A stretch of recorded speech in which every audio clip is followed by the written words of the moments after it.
Bismillahirrahmanirrahim. Halo sahabat YouTube. Assalamualaikum warahmatullahi wabarakatuh.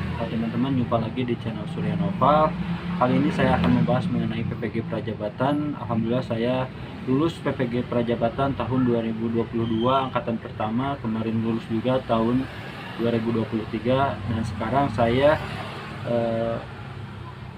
sudah menjadi P3K di Kabupaten Bojonegoro.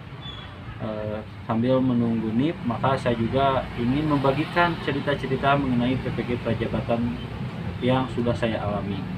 Nah, kali ini saya akan membahas mengenai tips atau mungkin apa yang ada di tes substantif gitu ya pada waktu itu gitu ya. Nah, sebenarnya kisi-kisinya itu ada secara garis besarnya itu ada dua, yaitu literasi dan numerasi. Bagaimana literasi itu sesuai dengan konten yang teman-teman ampuh gitu. Misalkan pendidikan kewarganegaraan, berarti konten isinya berkaitan dengan materi pelajaran tentang kewarganegaraan. Kebetulan saya juga mengampu mata pelajaran kewarganegaraan atau PPKN atau PKN gitu ya. Nah, kebanyakan di literasi itu bagaimana kita memecahkan masalah sesuai dengan konteks atau konten yang diampuh gitu. Dan sedikit bocoran, mungkin di tahun 2022 kemarin itu kebanyakan soal-soal yang di kelas 7 SMP gitu ya, di kurikulum 2013, bagaimana pendidikan atau wawasan kebangsaan, kebanyakan seperti itu, bagaimana pengamalan sila-sila Pancasila, bagaimana pasal-pasal itu juga kalian harus tahu gitu ya, bagaimana kalian sejauh mana mengkaitkan antara pasal-pasal itu atau pengamalan itu sesuai dengan yang paling tepat, yang paling benar. Karena mungkin jawabannya tidak hanya satu dari satu pertanyaan itu, mungkin ada dua, ada tiga, ada empat gitu, tergantung gitu ya. Lalu kisi-kisi atau yang kedua itu ada numerasi. Numerasi itu berkaitan dengan hitungan atau matematika dasar. Bagaimana kalian juga memperhitungkan bagaimana mencari solusi dari pertanyaan yang kira-kiranya mendekati gitu ya, mendekati. Banyak teman-teman juga yang terkecoh dari numerasi itu yang mungkin susah gitu.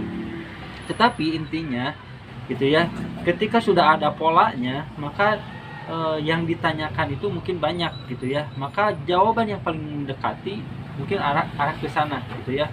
Karena soalnya itu berbentuk seperti AKM atau soal cerita yang mungkin perlu dihitung oleh teman-teman gitu ya.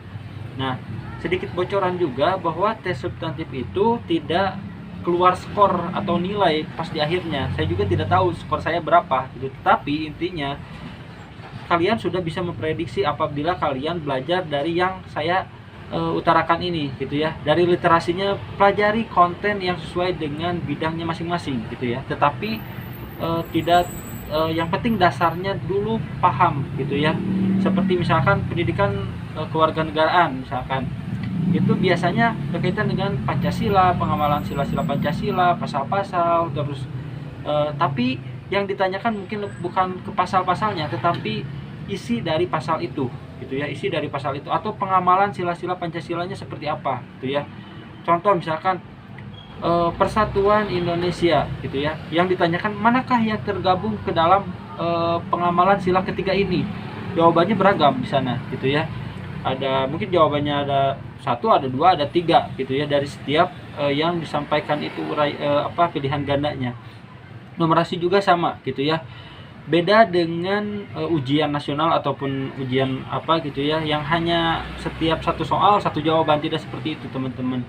Nah, ini juga mungkin nanti di uji pengetahuan PPG Prajabatan juga sama gitu ya, jawabannya beragam juga gitu ya, satu pertanyaan beberapa jawaban gitu. Nah, ini tips yang mungkin penting untuk teman-teman gitu ya.